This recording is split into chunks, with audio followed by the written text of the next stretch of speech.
昨天知道这个噩耗，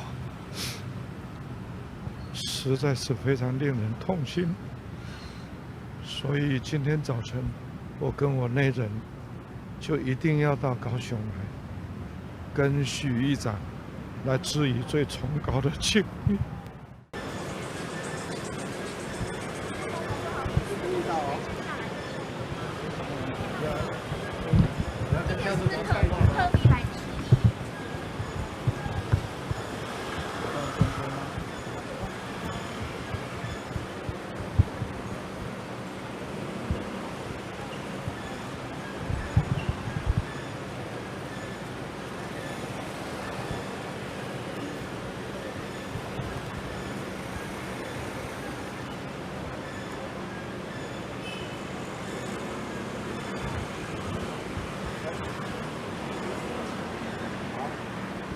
他等会上去哦。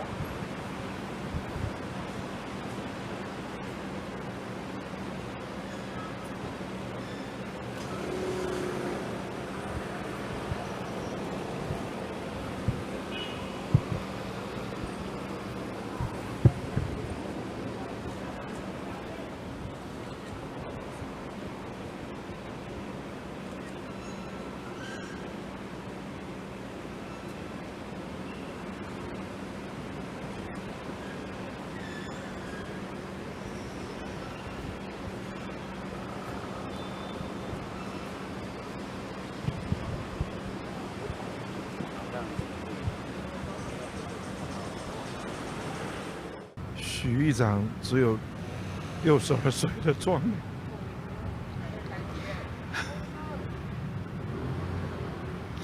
就告别了他的人生。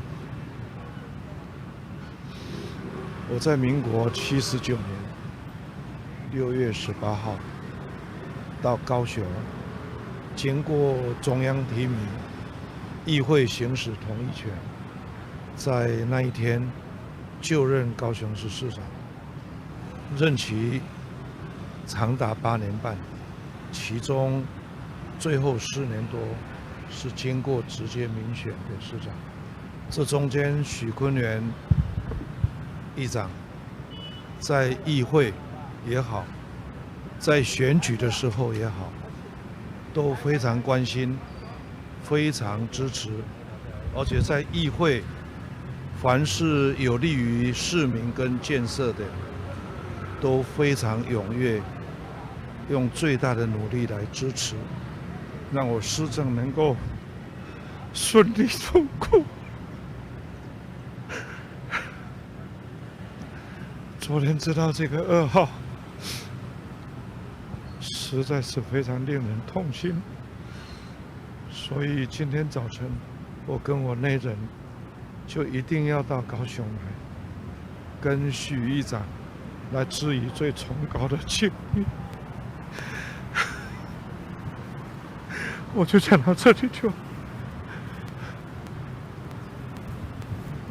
今天上午我从台北跟我太太一起南下，就是要来这里跟许议长致哀，然后还要跟他致敬。他对不只是高雄贡献非常多。大家都叫唔甘，但是也是没办法。所以对仪式有特别什么样的要求？就是告别式，你们希望用什么样的方式？哦，这个是由他的夫人来做最重要的决定啊。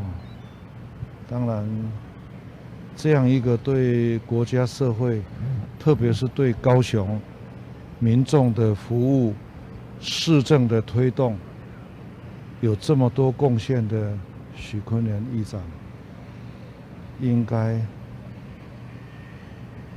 足多人来讲唔甘，但是终究要做一个告别。因为夫人昨天好像激动到她就是还请医生到家里来探望她，所以她现在身体状况有好一点。我觉得这种哀痛是一定必然的。刚才虽然他忍下这种悲伤，但是我可以感觉得到他的眼眶一直都是流。察觉任何的